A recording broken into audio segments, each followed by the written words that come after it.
La ingratitud del hombre. A lo suyo vino, y los suyos no le recibieron. Juan 1:11.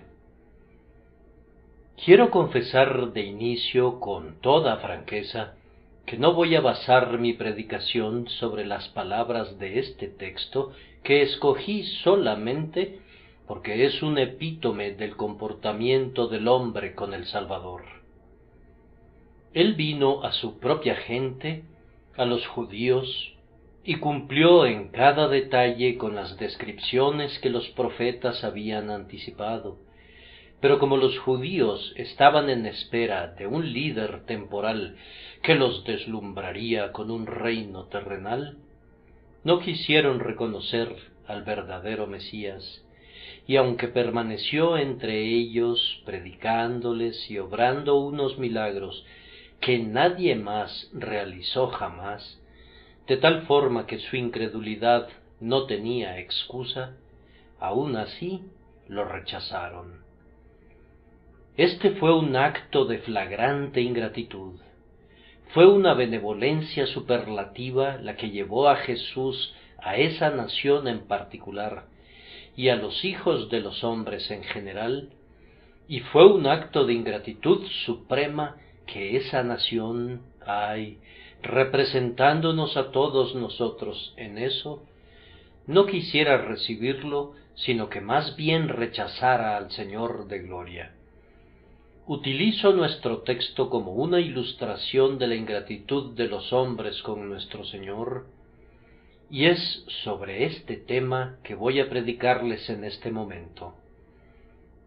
Yo no inculpo solamente a quienes vivieron en el tiempo de Cristo, sino a la humanidad en general y a esta asamblea en particular, y en una triste medida me inculpo a mí mismo.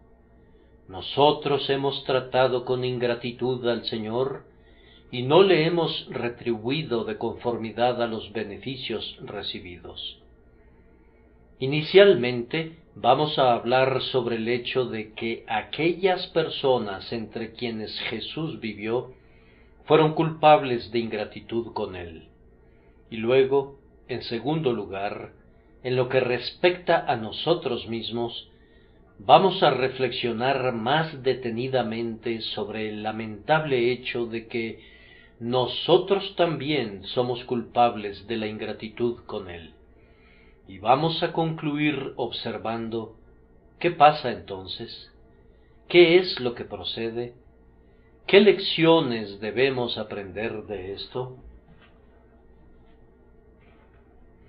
Primero, entonces, la gente entre la que nuestro Señor habitó fue culpable de ingratitud con Él. Esa gente constituía un pueblo favorecido por sobre todas las naciones. Fue una señal distintiva del favor divino que el Mesías naciera entre ellos. Debieron haberlo recibido con deleite. Las señales y evidencias de su condición de Mesías fueron lo suficientemente claras. Obró insólitos milagros en medio de ellos, y jamás hombre alguno habló como él. Con todo, ellos lo desecharon y trataron a su mejor amigo como si hubiese sido su peor enemigo. Este fue un despótico acto de ingratitud nacional. En la vida de nuestro Señor hubo casos especiales que entrañaron una ingratitud aún mayor. En medio del pueblo de Israel, muchos se beneficiaron del poder sanador de nuestro Señor. A muchos ojos Él bendijo con la luz. Hizo que el sonido penetrara en muchos oídos sordos. A una palabra suya, no pocos inválidos saltaron como liebres, y muchos que estaban enfermos de parálisis y de todo tipo de dolencias, fueron súbitamente restaurados por su palabra. Con todo, una gran parte de esos seres sanados no se volvieron sus discípulos, pues el número de sus discípulos varones, después de su ascensión, fue de 120 aproximadamente. Sin embargo, nuestro Salvador no había sanado simplemente a 120, sino a muchos cientos de personas, según los evangelistas. Podría decir sin exageración que miles de personas habían sido partícipes de sus beneficios curativos. Ellos eran testimonios vivientes del divino poder del Señor y, con todo, no lo adoraron. ¿De dónde provenía esta incrédula obstinación? Extraña ingratitud debe de haber sido esa, a saber, que un hombre le debiera sus ojos a Cristo y que, con todo, rehusara ver en Cristo a su Salvador, que le debiera a Cristo la lengua con que hablaba y que, con todo, se guardara la gran loa del grandioso médico. Sin embargo, eso era lo que sucedía.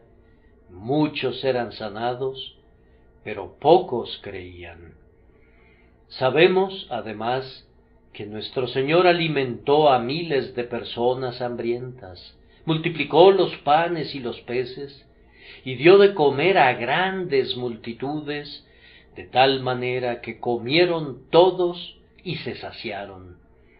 Durante un tiempo él fue muy popular entre ellos, como lo sería cualquiera que puede proveer panes y peces, y le habrían hecho rey, pues los hombres ociosos ansían contar con un monarca que supla sus necesidades y les alivie el arduo trabajo personal. Sin embargo, esas personas no sentían ningún afecto por su persona o por su doctrina, sino que lo seguían única y exclusivamente por lo que pudieran obtener de él. Muchos de esos seguidores egoístas, sin duda, dieron voces en su contra y gritaron: «¡Crucifícale! ¡Crucifícale!». Comían pan con él y levantaron contra él su calcañar.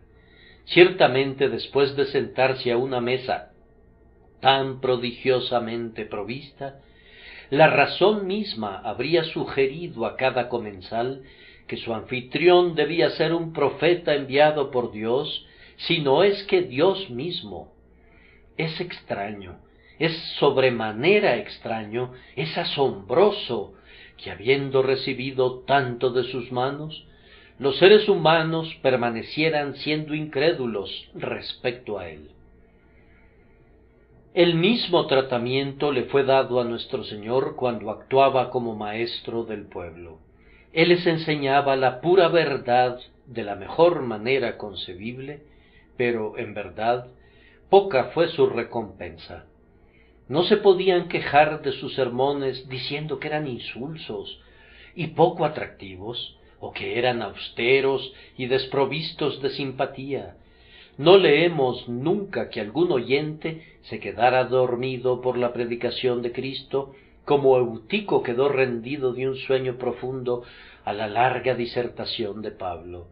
Nadie sintió terror por su aspecto como el que han sentido los seres humanos frente a algunos fieros líderes fanáticos. Su ministerio agradaba y encantaba al oído, y con todo fue mal correspondido.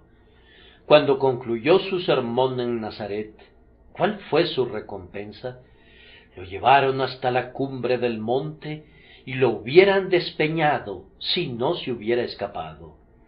Cuando enseñaba a los judíos en el templo, volvieron a tomar piedras para apedrearle.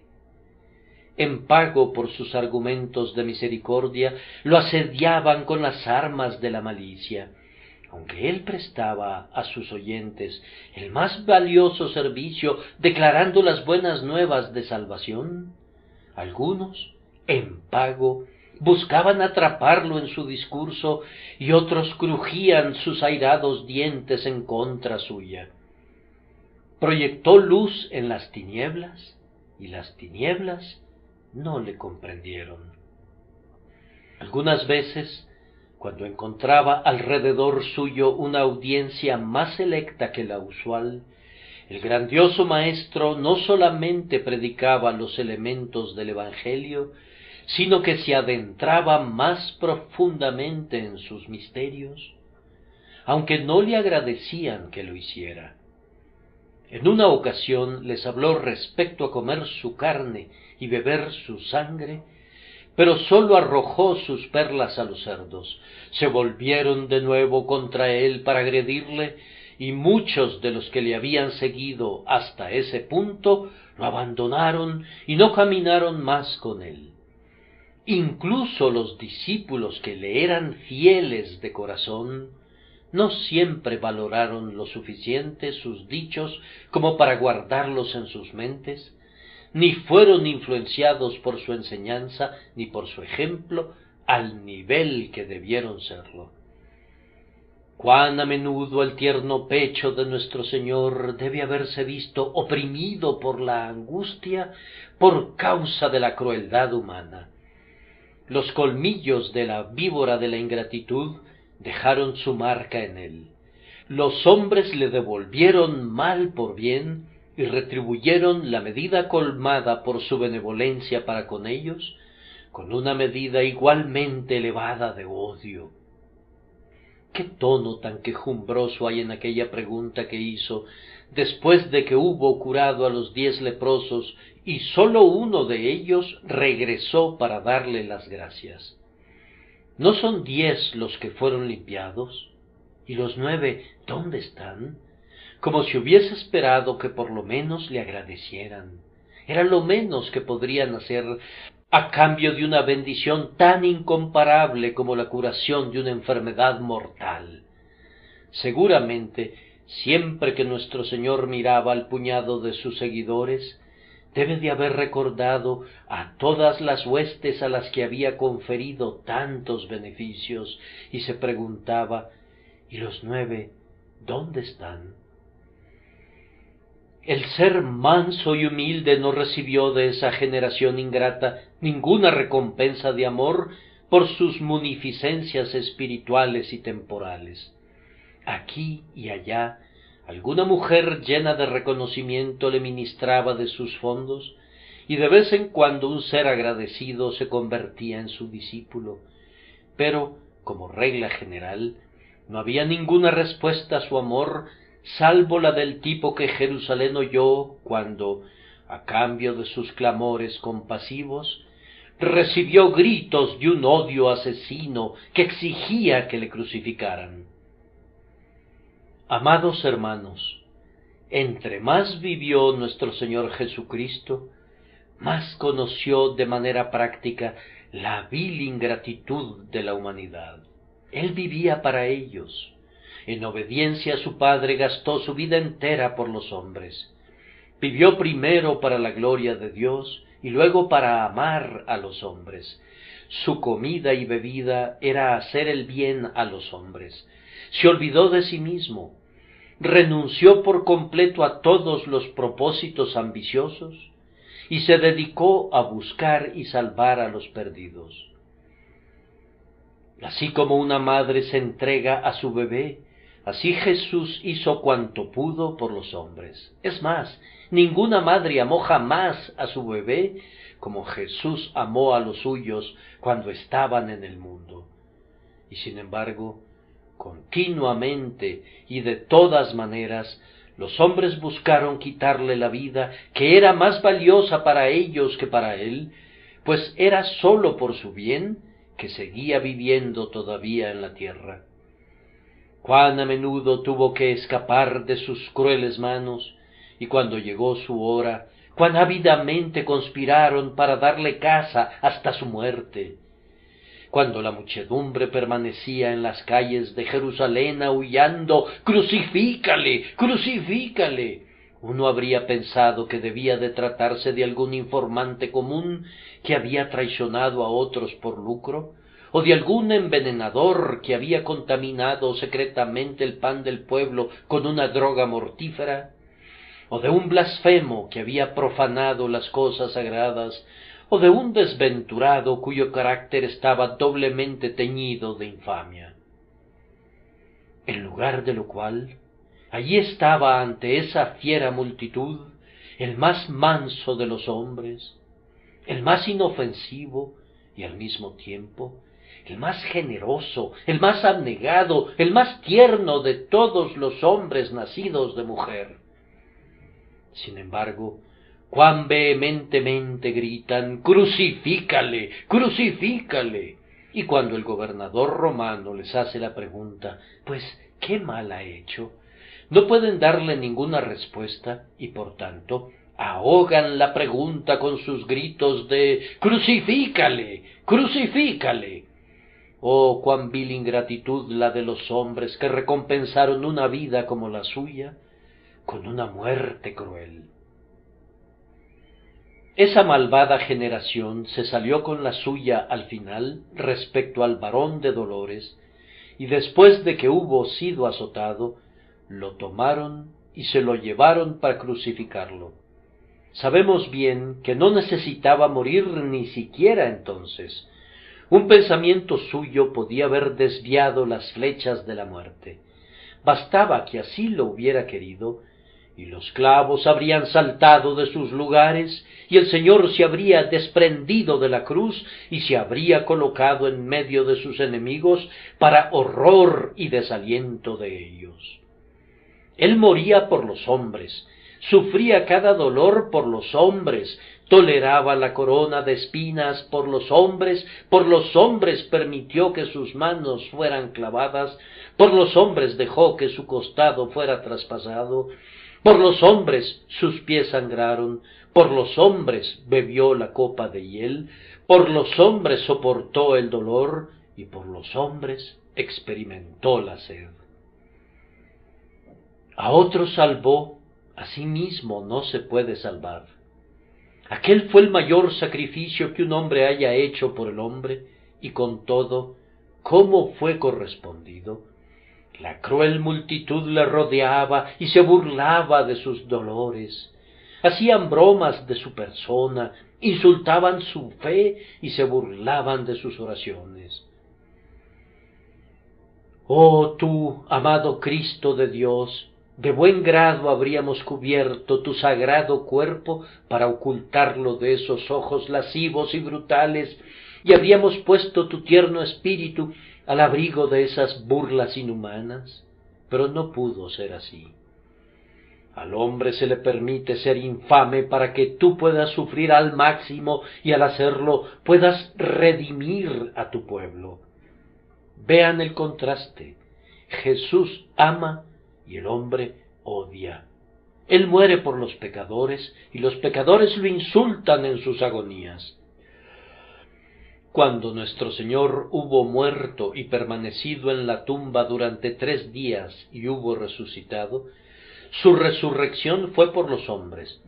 Él habría podido ir a su gloria si así lo hubiese querido, pero se quedó durante 40 días para ministrar bendiciones a su pueblo. La retribución que recibió del pueblo judío fue de la misma naturaleza perversa. Ellos dudaron de que hubiera resucitado de los muertos, y hubo quienes fueron lo suficientemente viles como para inventar esa ociosa historia tocante al hurto de su cuerpo durante la noche por sus discípulos. Atribuyeron impostura al Hijo de Dios y acusaron al Ser perfecto de actuar con mentira. Oh hombre, cuán loco has de estar. Qué extraña locura de iniquidad es esta con la que retribuyes a tu amoroso Señor. Me parece que oigo un murmullo entre ustedes, como si dijeran: pero esa fue la culpa de los judíos, fue un crimen de los incrédulos, no todos fueron tan crueles. Pero seguramente tú has olvidado que aun aquellos que eran más cercanos a él participaron de esta ingratitud. Quienes fueron sus compañeros más inmediatos le fueron ingratos. ¿Qué piensas tú de aquel que dijo que había sido un desperdicio cuando el Señor fue ungido para su entierro por la mano de una mujer amorosa? Aquel que dijo que eso que fue proporcionado para ungir al Rey de Gloria podía haberse vendido por mucho, escatimando así una ofrenda a ese ser divinamente generoso que había renunciado a todo por nosotros. Uno pensaría que quienes estuvieron con él se habrían deleitado unánimemente en cada honor que le era rendido, y uno está inclinado a pensar que deberían haber intervenido con mayor frecuencia de haberse podido para defenderlo de los males de la pobreza, del cansancio y de las carencias. Entre todos ellos no había ni uno solo que insistiera en ofrecerle repetidamente la hospitalidad para que no tuviera que exclamar: las zorras tienen guaridas y las aves del cielo nidos, mas el Hijo del Hombre no tiene dónde recostar su cabeza. De cualquier manera, cuando llegó por fin el combate mortal, ¿no deberían sus amigos íntimos haber vigilado con él 1 hora? ¿No hubieran podido guardar las puertas de Getsemaní cuando los dejó afuera del muro? Y los 3 que se acercaron a su dolor a un tiro de piedra y que podían oír sus gemidos, ¿no habrían podido abstenerse de dormitar? ¿Han de dormir mientras el Señor se encuentra en agonía? Él los excusó, pero ¿podrían excusarse ellos mismos? El caso de Judas fue peculiarmente aflictivo para el alma sensible de nuestro Redentor. La traición alcanzó su clímax en Judas y la vil ingratitud se superó a sí misma. Sin embargo, Judas era un apóstol, el que tenía la bolsa de su maestro, el amigo que comía pan y que alzó contra él el calcañar. ¡Qué vergüenza, Judas! Pero, ay, tú no estás solo. Otras personas siguen tu repugnante ejemplo y algunas de ellas pudieran encontrarse entre nosotros. ¿Soy yo, Señor? Pero, ¿dónde estaban los otros discípulos? ¿Acaso no acompañaron a su Señor al tribunal, ni pasaron al frente para dar testimonio valientemente tocante a la justicia de su carácter? Ni uno solo de ellos estuvo allí para servirle en algo. Entonces los discípulos, dejándole, huyeron. Uno de ellos se arriesgó cuando vio el maltrato al que sometían al Señor, pero después lo negó 3 veces y agregó juramentos y maldiciones diciendo: no conozco al hombre. Así actuaron aquellos a quienes había llevado en su seno y había amado hasta el fin, aquellos a quienes les había abierto lo más íntimo de su alma y que habían compartido con él su última cena solemne antes de su pasión, incumpliendo todas sus protestas de afecto. Cada uno de ellos buscó su propia seguridad y lo abandonaron a su suerte. ¿No se llama a eso ingratitud? ¿Qué podría ser peor que la ingratitud de los amigos íntimos y de los hermanos? La acusación se dirige en contra de todos sus contemporáneos con los que entró en contacto, desde el peor hasta el mejor. ¿Dónde está el abogado que estaría dispuesto a defender su causa? No hubo nadie que le fuera fiel, no, ni uno solo. La ingratitud los marcó a todos. Con todo, no pensemos severamente respecto a ellos, olvidándonos de nosotros mismos, pues nosotros también estamos bajo la misma condenación.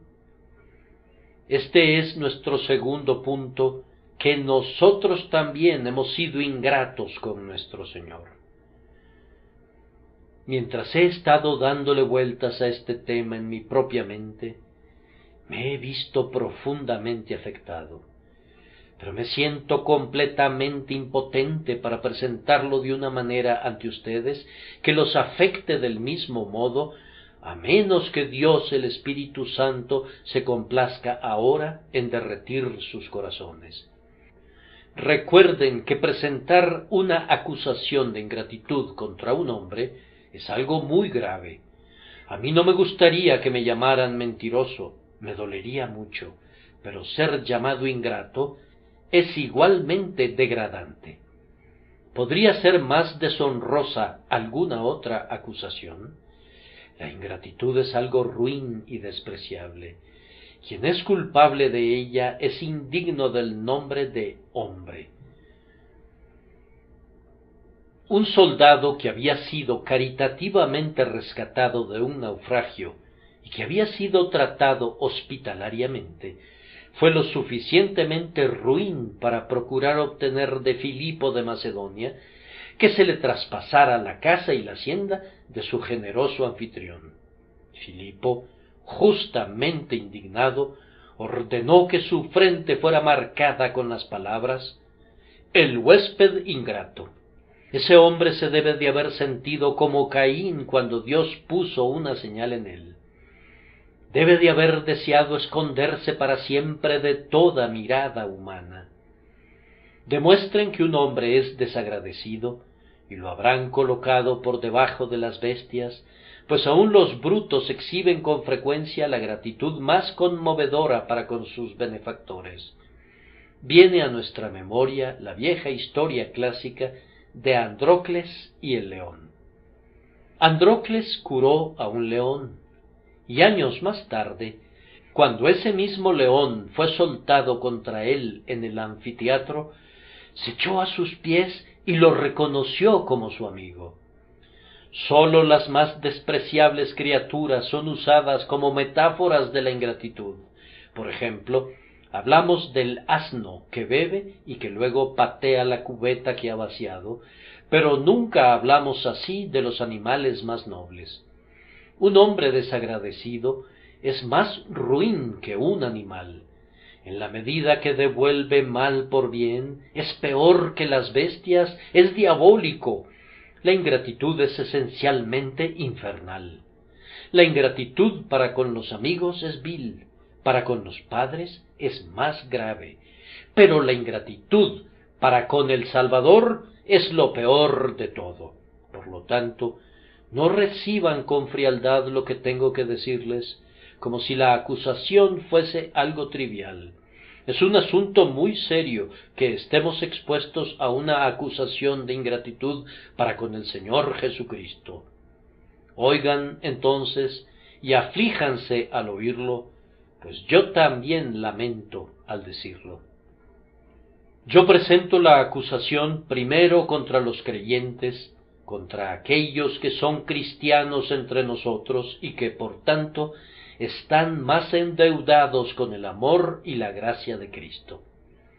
Y vamos a observar de inicio que todo pecado del creyente conlleva una medida de ingratitud, pues, ya que nuestro Salvador sufrió en razón de nuestros pecados, somos ingratos cuando nos descarriamos en el pecado. Como Él vino para destruir las obras del diablo, sería ingrato edificar de nuevo lo que Él ha destruido. ¿Acaso hemos de albergar al propio pecado que fue el asesino de nuestro amado? El simple pensamiento es traición. Puesto que estos pecados míos fueron los peores enemigos de mi mejor amigo, y fueron más culpables que los propios judíos o los romanos, ¿no sería una vergonzosa falta de amor convertirlos en mis compañeros del alma? Nuestros pecados fueron los clavos y nuestra incredulidad la lanza. Fuera, entonces, con todos ellos. Hermanos, si no vigilamos muy cuidadosamente a los pecados que nos asedian, seremos falsos para con nuestro Redentor. Si una mujer viera frente a ella al asesino de su marido y le entregara su corazón, ¿qué pensaríamos de ella? Que el Señor por su gracia impida que seamos igualmente desvergonzados. Que la gracia nos capacite para cobrar venganza de nuestros pecados, porque ellos atrajeron la venganza sobre nuestro Salvador. Los santos son especialmente desagradecidos para con el Señor Jesús cuando permiten que algún rival erija su trono en sus corazones. Aquel que es señalado entre 10,000 y todo él codiciable, merece ser admirado y adorado por nuestras almas, no sólo más allá de todos los demás seres, sino con exclusión de todos los demás seres.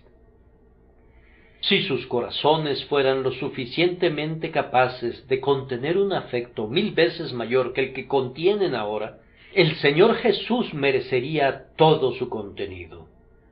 Aunque nuestros corazones fueran tan extensos como el cielo, sí, tan vastos como 7 cielos en uno, el hecho de que Jesús se desangró y murió por nosotros debería monopolizar todo nuestro amor. Sin embargo, tenemos que confesar que una esposa, un hijo o un amigo se roban nuestros corazones. La ambición por alcanzar una posición, el amor al placer, el deseo de agradar y el gozo de las riquezas invaden y conquistan una provincia de nuestros corazones. Oh, cuán vil ingratitud es la que nos permite entronizar a Dagón en el templo donde únicamente debería reinar el crucificado. Oh, desventurada infidelidad que suspira por estas cosas pasajeras, prefiriéndolas al eterno amante de las almas. Cuán común es esta ingratitud. Me dirijo a algún hijo de Dios que no deba reconocer: ¿yo soy verdaderamente culpable? Tristemente confieso mis propias ofensas en contra del infinito amor de Jesús a este respecto, y lo haré delante de Dios de manera mucho más amplia de lo que aquí sería apropiado o benéfico. Cuán a menudo también podemos ser acusados de ingratitud cuando perdemos grandes medidas de la gracia que ya hemos recibido. El Espíritu Santo nos otorga a veces poder para levantarnos por sobre el inerte nivel de la vida ordinaria del hombre y para escalar el monte y pararnos sobre una plataforma enteramente más elevada. Hay momentos en que amamos al Señor con todo nuestro corazón, cuando nuestra fe se remonta hasta la seguridad y todas nuestras gracias son sólidas y resplandecientes. Pero descendemos de ese monte casi sin demora y entonces nuestros pies resbalan desde esa gloriosa elevación. Pareciera que es más fácil subir que permanecer volando en lo alto. El Espíritu Santo nos admite a una peculiar cercanía con el Padre Celestial, y luego actuamos inconsistentemente y perdemos nuestra comunión y nos reducimos a seguirle de lejos como lo hacen muchos. Tenemos el dulce sabor del amor divino en nuestras bocas y con todo abandonamos la mesa del banquete. ¿Qué es eso sino ingratitud? ¿Acaso no es menospreciar los preciosos dones de la gracia de Jesús? Él permite que apoyemos nuestras cabezas en su pecho, pero nosotros no queremos hacerlo. Él está a nuestra puerta y llama, pero nosotros rehusamos abrirle. Él nos llama para embriagarnos de amores, pero nosotros buscamos las pobres algarrobas de la tierra. ¿Acaso no lo hemos provocado gravemente? ¿Acaso no se habría divorciado de su esposa desde hace mucho tiempo, si no fuera que es cierto que él odia el divorcio? Dense golpes de pecho, amados, y confiesen sus malos modales para con su bien amado. ¿Podría alguno de nosotros argumentar a su favor en el supuesto caso de que la acusación se presentara de otra manera, es decir, que le rendimos sólo un poco de servicio y le damos sólo un amor tibio? ¿Cuánto hemos hecho por Jesús después de todo? ¿Cuánto lo hemos amado? ¿Cuánto lo amamos ahora? Debo corregirme, debería haber dicho cuán poco. Si oímos acerca de la muerte de Cristo en la cruz, escuchamos el tema tan fríamente como si se tratase de una historia trillada que no nos concierne. ¿Cómo así? ¿Son nuestros corazones como una piedra de diamante? una tonta historia de una joven enferma de amor haría brotar lágrimas de nuestros ojos mucho más rápido que la tragedia de la cruz. Si viéramos a uno de nuestros semejantes sufrir la millonésima parte de lo que el Señor de gloria soportó por nosotros, seríamos conmovidos más infinitamente de lo que somos ahora cuando el Calvario está frente a nosotros. ¿De dónde proviene esto? ¿Acaso no es de una negra ingratitud? ¿Quién podría atenuar tal carencia de ternura? ¿Es nuestro amor por Jesús amor del todo? Cuando leo acerca de algunos de los santos que renunciaron a todo lo que tenían, que cruzaron el mar y que penetraron en regiones bárbaras llevando la vida en sus manos y sacrificando comodidades y viviendo día a día al borde de la muerte, en medio de fiebres y de bestias salvajes, y aceptando todo eso para honrar a Cristo, me siento completamente avergonzado. ¿Qué somos nosotros, hermanos míos? ¿Con quién nos hemos de comparar? Como un coloso, tales hombres se encumbran sobre su época, mientras que nosotros, seres viles, escondemos nuestras cabezas deshonrosas, avergonzados de nuestra pequeñez espiritual. El amor de Cristo por nosotros es como aquel viejo horno que fue calentado 7 veces más de lo acostumbrado, mientras que nuestro amor es como una chispa solitaria que en su interior se asombra porque vive todavía. Que el Espíritu Santo cambie esto y haga que destellemos y ardamos con un fuego sagrado como la zarza de Oreb cuando resplandecía con la deidad. Las mismas humillantes reflexiones surgen cuando meditamos sobre la consagración, o más bien, la no consagración de nuestras riquezas a la causa del Redentor. Cuán pequeña proporción da la mayoría de nosotros a su obra o a sus pobres. Si fueran a considerar los números de los miembros de la Iglesia y las contribuciones para las misiones, difícilmente se atreverían a decir cuán poco es aportado por cabeza. Es tan nimio que más bien constituye un insulto para el Salvador que una ofrenda para él. Algunos oyentes incluso tratan de engañar al ministro al que acuden a escuchar, y evaden cada petición, incluso de la Iglesia a la que pertenecen. En general, cuando los cristianos hacen un balance de lo que tienen y luego calculan lo que han dado, tienen un gran motivo para avergonzarse. Si nuestra estimación del valor de Cristo fuera acorde con nuestras dádivas para Él, hay algunos que no darían ni 20 monedas de plata para Él. Estos comentarios son más bien aplicables a unas personas que a otras. Son más necesarios para otras congregaciones que para ustedes, pues, gracias a Dios, hay algunos aquí que se deleitan en honrar al Señor con su riqueza, pero estas son las últimas personas en pensar que han hecho lo suficiente.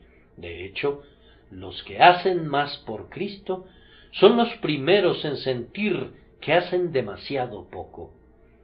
Además, hermanos, con cuánta frecuencia la negligencia en el cumplimiento de sus mandamientos muestra la ingratitud con nuestro Señor Jesús. Algunos profesantes necesitan ser conducidos a la obediencia. Si le indica su deber a un hombre que ama sinceramente a Cristo, se siente encantado de conocerlo y de atenderlo de inmediato. Pero es tan poco el amor a Cristo en los corazones de algunos profesantes, que tienes que martillar el precepto una y otra vez para que se adentre en ellos, y tienes que hacerlo otra vez, y otra vez, y otra vez, y con todo se demorarán largo tiempo antes de cumplir la voluntad de su Maestro.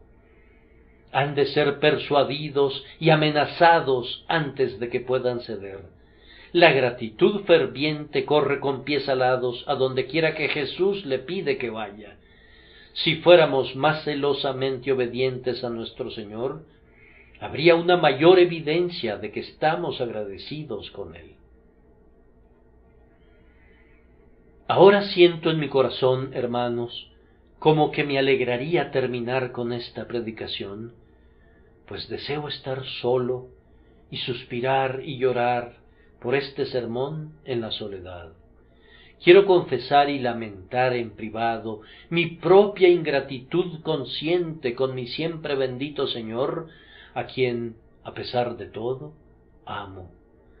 Recuerdo muy bien el tiempo cuando imaginaba que con sólo que el Señor me perdonara gracias a la sangre expiatoria, nada sería demasiado difícil para que yo lo intentara por su amada causa. Y con todo, aunque he sido limpiado de mis pecados y he sido aceptado en Cristo Jesús, con demasiada frecuencia soy indolente en el cumplimiento de las encomiendas de mi Maestro. Recuerdo muy bien que cuando comencé a predicar su palabra, pensaba que si podía tener la oportunidad de predicarles a los hombres sobre Jesús, derramaría mi propia alma mientras los exhortaba a huir de la ira venidera. Ay, aunque no estoy por completo desprovisto de celo por Dios, mi celo se queda corto de lo que debería ser.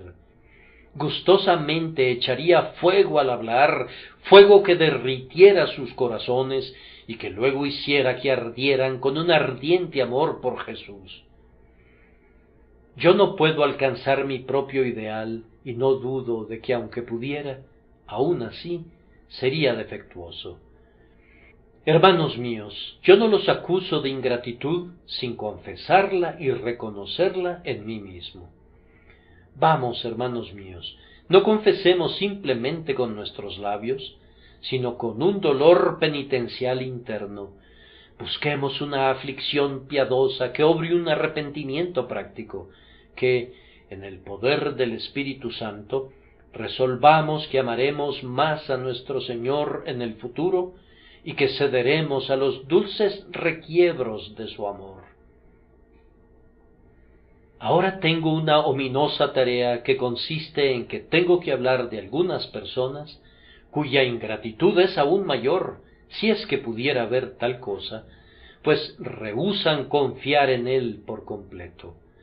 Deseo hablar con aquellos a quienes les he predicado en vano durante todos estos años. El único tópico de cada domingo en este lugar es Jesucristo crucificado. Tengo otras cosas que decirles, pero ese tema es repetido constantemente y se les dice sin cesar que Jesucristo vino al mundo para salvar a los pecadores, para que todo aquel que en Él cree no se pierda, mas tenga vida eterna. A pesar de todo eso, muchos de ustedes han rehusado confiar en Él hasta ahora. Es para ustedes piedra de tropiezo y roca que hace caer, y de esta manera hacen que la roca de la salvación sea un tropezadero para ustedes. Si lo niegan, les preguntaré, entonces, ¿por qué no lo aceptan como su Salvador?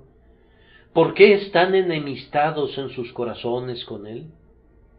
Tal vez su respuesta sea que ustedes no piensan en esas cosas.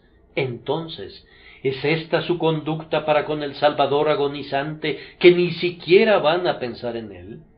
¿Él no es nada para ustedes? ¿Desprecian su sangre? Tal vez es que no entienden. Entonces, seguramente en su caso debe ser una ceguera intencional del entendimiento, pues la verdad ha sido expuesta ante ustedes tan claramente como podían expresarla las palabras, y tampoco sé cómo podría haber hablado más claramente. Ustedes han rechazado hasta ahora al Cristo que murió por los pecadores. ¿Se dan cuenta de lo que han hecho? Yo desearía que Él subiera a este púlpito en este instante para que vieran a quién han despreciado. Véanlo con las rojas gotas que todavía relucen en su corona de espinas, con su rostro magullado, con su semblante marcado por el dolor, con sus ojos enrojecidos por las lágrimas, con sus hombros surcados por el látigo, con sus manos y sus pies perforados por los clavos y con su costado atravesado por una lanza. Este es el varón de dolores a quien han rechazado. Miren ahora a aquel a quien traspasaron. ¿Pueden continuar con su rechazo en su presencia? ¿Todavía atrancarán su corazón para que no entre? Le dirán ahora en su cara: Hijo de Dios, que te desangras por el pecado del hombre, no queremos confiar en ti. Hijo del hombre, que mueres en vez de los pecadores, no nos entregaremos a ti. Sin embargo, le han dicho eso en su presencia, que es real en todas partes, aunque el ojo o el oído no puedan discernirla. Con esos ojos de fuego que disciernen desde el cielo todo lo que se hace en la tierra, él ha visto cómo rehúsan impúdicamente ser salvados por él. Ay, ahora tengo que seguir adelante. Algunos no se han contentado con rechazar al Señor, sino que han llegado hasta el punto de oponérsele. Han convertido al Evangelio en un tema de mofa y han tratado a su pueblo con indignidad. Siempre me ha asombrado que los hombres traten tan rudamente al manso y humilde Jesús y a su agraciado Evangelio. Hay algo tan tierno y tan manso en el Salvador, que yo siento piedad en mi alma por el desventurado que tuvo el corazón de golpearlo en el rostro, o que fue tan ruin como para insultar con salivazos esa faz tan amada y tan afligida. Una vez, durante el saqueo de una ciudad, cuando la fiera soldadesca había comenzado una masacre general, un niñito fue prendido por un rudo guerrero que estaba a punto de matarlo, pero detuvo su mano cuando el pequeñito le dijo lastimeramente: «Por favor, señor, no me mate, soy tan pequeñito». Me parece que los modales mansos y gentiles del Salvador podrían ser un argumento similar para detener la mano de la ira. ¿Quién podría hacerle daño al inofensivo Cordero de Dios? Perseguidor, ¿qué mal te ha hecho Jesús? Maldiciente, ¿qué ha dicho él alguna vez que te haya lastimado? ¿Cuándo te ha dicho una palabra ofensiva o te ha dado una mirada indebida? Ah, debes tu vida a su silencio. Si te acusara, estarías arruinado para siempre, y sin embargo, él no te ha acusado con el Padre, sino que le ha suplicado pidiendo tu indulto. Algunas veces en nuestras cortes policiales habrás visto a un esposo inhumano que ha sido llevado delante del magistrado por haber maltratado a la pobre e infeliz mujer que está ligada a él de por vida. El policía lo ha sorprendido en el propio acto de agresión, y el pobre rostro enfermizo de la mujer muestra la evidencia de la brutalidad. A duras penas se mantiene de pie, pues la crueldad del esposo ha puesto en peligro su vida. Préstale mucha atención. El magistrado le pide que proporcione una evidencia en contra de la criatura que la ha lesionado tan cruelmente. Ella llora y sacude su cabeza, pero no dice ni una sola palabra. Se le pregunta: ¿no te maltrató ayer? Le toma un tiempo responder, pero no expresa ni una sola palabra en contra del esposo a quien ama todavía, aunque no haya nada amable en él. Ella afirma que no soporta declarar en contra de su esposo y que no lo hará. Cuán dura piedra sería el corazón de ese hombre si no la amara todos sus días a partir de aquel momento. Pero vean una noble contraparte. Allí está el Señor a quien has injuriado por tus duras declaraciones y tus crueles burlas. ¿Acaso no ves su rostro todo magullado por tus lesiones? Y sin embargo, Él no te acusa con el Padre, sino que cuando abre su boca para hablar a favor de los pecadores, exclama: «Padre, perdónalos, porque no saben lo que hacen». aquel que continúa refiriéndose a él o a su causa de manera despreciativa, tiene que ser la ingratitud personificada. No hay caballerosidad, es más, no hay hombría en el corazón que trata despreciativamente a alguien que no provoca ni se venga. Debo agregar, antes de cerrar este punto, que algunos son ingratos con Cristo, de quienes, más que de ningún otro, tal conducta no debió haber provenido.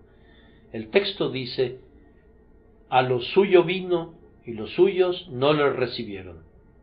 En este preciso lugar el Señor Jesús ha venido a aquellos que parecían ser los suyos. Tú, amigo, eras muy cercano a tu madre, y ella, ahora en la gloria, era una amante ardiente del Salvador, y cuando Jesús vino a ti, diría: este es el hijo de una de mis queridas amigas, el hijo de una mujer cuyo corazón íntegro era mío. Seguramente su hijo me amará también. Con todo, tú no le respondiste. Jesús ha venido a tu casa y ha encontrado allí una esposa que lo ama ardientemente, y muy bien pudo haber dicho: seguramente el esposo de mi sierva recibirá al amigo de su esposa. No obstante, tú le has cerrado la puerta. Posiblemente me dirija a alguna persona inconversa que no sólo es un hijo de un padre cristiano, sino un hijo de uno de los propios embajadores de Dios, y sin embargo, él mismo es un enemigo de Dios. Ciertamente los hijos de un ministro deberían ser del Señor, y con todo, hijos e hijas de ministros se han contado entre los réprobos. No sé a qué se deba, pero, tristemente, ese ha sido el caso con frecuencia. ¿Me estoy dirigiendo a alguien así? Yo oro pidiendo que no seas más ingrato con el Dios de tu Padre. Sí, y hay algunas personas aquí que hace algunos años se encontraban gravemente enfermas y al borde de la tumba, y decían: si le agradara a Dios que nos levantemos de nuevo, buscaremos al Señor. Ustedes eran así en algún sentido los suyos por su propio voto voluntario, pero no lo han recibido. El Señor Jesús viene hoy de nuevo a ustedes y les muestra sus manos y su costado, y les pregunta por qué razón han incumplido las promesas que le hicieron. Les pregunta que por qué no aman al Salvador de su madre, que por qué no les importa el Dios de su Padre, y qué es lo que los ha vuelto en contra suya. Él les ha mostrado muchas buenas obras, ¿y por cuál de ellas lo apedrean? Él está lleno de amor y de piedad y de misericordia y de poder para salvar. ¿Por qué razón lo rechazan? Que el Señor nos conceda que estos llamados tengan poder en ustedes por la voz del Espíritu Santo. Concluyo respondiendo la pregunta: ¿qué pasa entonces? ¿Qué se deriva de todo esto? Pues bien, primero, valoremos los sufrimientos de nuestro Señor Jesucristo. Nunca hemos de rebajar nuestra estimación de los dolores corporales de Jesús, pues fueron sin duda muy grandes, pero después de todo, sus sufrimientos mentales fueron mucho mayores, y entre los más agudos de ellos debe de haber figurado el ser tratado siempre con ingratitud por aquellos a quienes amó tanto. Me dirijo ahora a algún corazón tierno que ha derramado sangre por las puñaladas de la ingratitud, a una madre con un hijo ingrato, a un amigo con un amigo traicionero. Ustedes saben que nada hiere más que la ingratitud, y sin embargo, su Señor tuvo que experimentarla día tras día. Él estuvo siempre muy ocupado en hacer todo en favor de los hombres, y los hombres, por otro lado, estuvieron haciendo todo en contra de él. Cada día él era como Sebastián, el mártir, que fue atado a un árbol y fue convertido en un blanco para 1000 flechas. Los arqueros disparaban agresivamente en contra suya y lo herían, pero el amor conservó su fuerza y así permanece hasta el día de hoy. Admiren a continuación el amor del Salvador. Cuando un hombre es amable y amoroso, continuará siéndolo mientras no se tope con viles retribuciones, y entonces será muy propenso a indignarse y a detener el curso de su benevolencia. Cuando tratamos de reconciliar a unas personas que han tenido diferencias entre sí, y cuando la ingratitud ha sido la causa de esas diferencias, usamos fuertes argumentos. Tenemos que decirle a la persona injuriada: has sido utilizada malamente, pero esfuérzate para superarlo. Es cierto que tal ingratitud merece el abandono de tu amabilidad, pero haz algo más de lo que los hombres ordinarios harían. Amontona ascuas sobre su ingrata cabeza. El Salvador sabía que los hombres serían crueles con él, lo sabía todo de antemano, y cuando los hombres eran ingratos, él no simplemente oía sus palabras, sino que leía en sus corazones, y sabía que sus corazones se oponían todavía más a él, y no obstante, nunca se apartó de su curso de amor, y siguió adelante a través de reproches y vergüenza y burlas y todo tipo de malicia humana, hasta que hubo consumado la redención de su pueblo. Admiren su amor y que a cambio encienda el amor en ustedes. Amados hermanos, vean a continuación el extraordinario poder de la sangre perdonadora de Jesús. Jesús puede quitar incluso este pecado escarlata de la ingratitud. Aunque a lo suyo vino, y los suyos no le recibieron, con todo, a todos los que le recibieron les dio potestad de ser hechos hijos de Dios, a todos los que creen en su nombre. ¿Has rechazado a Jesús durante 50 años? Ven a Él incluso ahora, y Él borrará tus pecados en un instante. ¿Han volado 70 años sobre tu cabeza culpable y has permanecido sordo a todos los llamados de la misericordia? El benévolo Salvador no ha agotado su piedad. Si el Espíritu te atrae, lo encontrarás tan dispuesto a recibirte ahora como lo hubiera hecho hace 50 años. Admira la gracia que mantiene la invitación y la eficacia de la sangre que es todavía capaz de limpiar. Otra lección práctica es que hemos de ver cómo debemos perdonar. Si alguien más me ha hecho daño, esa no es una razón por la que yo deba hacerme daño. Tal vez no vean la aplicación de esa afirmación. Bien, aquí está su explicación. Si he amado a un ser humano y su única retribución es la crueldad, ¿he de hacerme daño dejando de amarlo? Después de todo, sería un gran daño para mi corazón que me volviera duro. Si he buscado el bien de un ser humano y él solo me ha pagado con mal, no he de permitir rebajarme a su nivel. He de buscar más bien remontarme más alto, y por causa de su mal he de buscar hacerle más bien, y entonces seré como Cristo, pues Él hizo eso. Cuando nuestro pecado abundó, sobreabundó su gracia. En la vida de nuestro Señor el pecado y el amor competían para ver quién habría de ganar. El hombre pecó aún más y más, y Cristo amó aún más y más. En la cruz Él amó hasta la muerte y ganó la batalla, y hoy la ingratitud humana está debajo de los pies del victorioso Salvador. El amor ha vencido, y el pecado ha sido aplastado bajo sus pies. Oh cristiano, combate en el mismo espíritu, y que el Señor te ayude a ser más victorioso por medio de aquel que te amó. Amados hermanos y hermanas, por último, juzguemos cómo hemos de vivir a la luz de este tema. Si hemos sido desagradecidos hasta este momento, ¿seguiremos siéndolo por más tiempo? Es más, de rodillas ahora, con un alma sincera, clamemos a Dios para que nos inflame con algo del fuego que encendió al Salvador con un ardor sagrado por nuestro bien. Entreguémonos a Él por completo, exclamemos: atad víctimas con cuerdas a los cuernos del altar. ¿Qué tipo de personas deberíamos ser, puesto que tanto le debemos a la gracia de Dios? Y tenemos esta triste reflexión: ¿qué será de aquellos que mueren después de haber vivido una vida de constante ingratitud para con Cristo? Hasta para su misericordia hay un límite, pues la muerte cierra la puerta de oro del amor.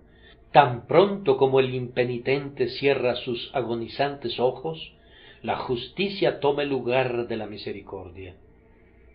Un excelente escritor ha dicho bien que la justicia divina es amor en llamas, y así es. Una vez que el amor se convierte en celos, es cruel como el sepulcro, y sus tizones son de enebro que tiene una flama sumamente vehemente. ¿Puedes despreciar a aquel cuyos pies fueron traspasados, y rechazar al Salvador, cuyo corazón fue abierto con la lanza? Pero él vendrá otra vez, no sé cuándo, pero su palabra es: he aquí, yo vengo pronto. Tengan cuidado, se lo suplico, pues en aquel día esta será la palabra: mirad, oh menospreciadores, y asombraos, y desapareced. Esa mano perforada sostendrá una vara de hierro, y él despedazará a sus enemigos como vasijas de alfarero. Sus pies traspasados estarán recubiertos de luz, y de su boca, que ahora ofrece promesas, saldrá una espada de 2 filos que herirá a sus adversarios. Honrad al Hijo para que no se enoje y perezcáis en el camino, pues se inflama de pronto su ira. Él quiere perdonarlos ahora, espera para ser clemente con ustedes ahora. La misericordia gobierna el día ahora, pero tan pronto como el sol de la misericordia descienda, la negrura de las tinieblas permanecerá para siempre. Oh, no provoquen al Señor, que su misericordia haga volver sus corazones por el poder de su siempre bendito Espíritu, y para Él sea la gloria por los siglos de los siglos. Amén.